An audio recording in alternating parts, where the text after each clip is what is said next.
یہ صورتحال ہے جس کو قرآن کریم کی وہ آیت بتا رہی ہے جو میں نے ابھی پڑھی کہ ظہر الفساد فی البر والبحر، کہ فساد پھیل گیا ہے خشکی میں بھی اور سمندر میں بھی، بما کسبت ایدی الناس، یہ فساد خود سے نہیں آ گیا بلکہ لوگوں کے کرتوتوں کی وجہ سے آیا ہے، بما کسبت ایدی الناس، لوگوں کے کرتوتوں کی وجہ سے فساد پھیلا ہے۔ تو اب اس فساد کا علاج ایک تو یہ ہے کہ مجلسیں گرم کرو، اس میں ان فساد کا تذکرہ کرو، لوگ جس طریقے سے بے ایمانی کر رہے ہیں اس کے اوپر لعنت بھیجو اور آپس میں بات چیت کر کے اور اٹھ کے کھڑے ہو کے چلے جاؤ، جیسا کہ ہم آج کل کر رہے ہیں۔ لیکن کیا اس سے حل ہو جائے گا مسئلہ؟ اس سے حل نہیں ہو سکتا۔ ہر انسان جو جس جگہ پر موجود ہے اور اس کے سپرد کوئی کام ہے، اس کام میں وہ اخلاص اور محنت کا عزم کر لے اور اس بات کا پکا ارادہ کر لے کہ ایک پیسہ حرام کا میری آمدنی کے اندر شامل نہیں ہو، تو یہ فساد اسی طرح رفع ہو سکتا ہے۔ ورنہ اس فساد کا عذاب ہے جس میں ہم گرفتار ہیں۔ ہماری مثال اس شخص کی ہے جس کے پاس دولت کے ڈھیر لگے ہوئے ہیں، لیکن اس دولت کے ڈھیر لگنے کے باوجود ہاتھ میں بھیک کا پیالے لے کر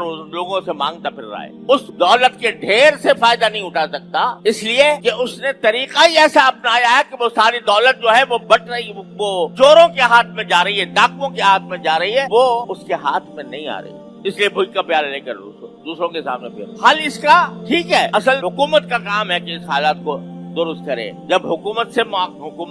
بات ہوتی ہے تو وہاں پر بھی یہ بات ان سے کہی جاتی، لیکن یہ دیکھو کہ جو شخص جہاں بیٹھا ہے اگر وہ اپنے آپ کو درست کر لے، اپنے طرز عمل کو اللہ اور اللہ کے رسول صلی اللہ علیہ وسلم کے احکام کے مطابق بنا لے اور طے کر لے کہ میری آمدنی میں ایک پیسہ بھی رشوت کا نہیں ہوگا، تو آپ یقین رکھیے کہ ایک آدمی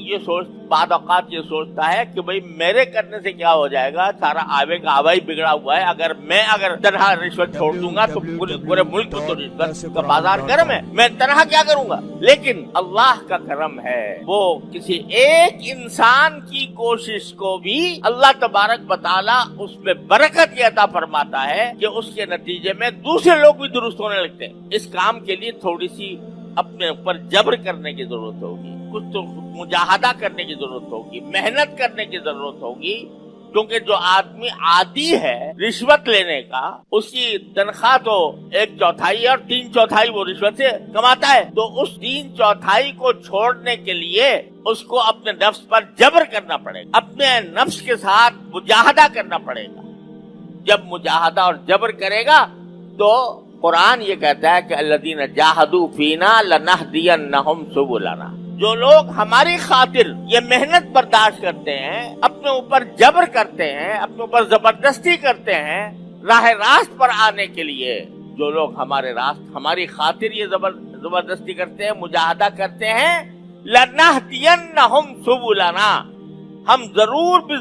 ان کو اپنے راستوں تک پہنچا دیں گے۔ وَإِنَّ اللَّهَ مَعَ، اور اللہ ان لوگوں کے ساتھ ہے جو احسان یعنی نیکی کا عمل۔ لہذا یہ نہ سوچے کہ میں تنہا ایک چنا کیا بھاڑ پھوڑ لے گا، نہیں، ایک چنا بھی بہت کچھ کر سکتا۔ ایک آدمی اگر یہ تہیہ کر لے کہ میری آمدنی میں رشوت کا ایک پیسہ شامل نہیں ہوگا، تو یہ ایک آدمی بھی انقلاب لا سکتا ہے، اور ایک چراغ سے دوسرا چراغ جلتا ہے، دوسرے سے تیسرا جلتا ہے، اس طرح بالآخر اللہ تبارک و تعالی حالات کی اصلاح فرما دیتے ہیں۔ لیکن اگر کم از کم یہ خود جس نے اپنے آپ کو اس حرام خوری سے بچا لیا، یہ کم از کم اللہ تعالیٰ کی بارگاہ میں پیش ہو کر یہ کہہ سکے گا کہ یا اللہ، اگرچہ حرام خوری کا بازار گرم تھا چاروں طرف، لیکن میں نے اپنے حد تک کوشش کی، اپنے آپ کو بچایا، لہذا اللہ تبارک و تعالیٰ کے عذاب سے انشاءاللہ محفوظ۔ سوشل میڈیا پر سب سے قدیم اور سب سے ریلائبل برانڈ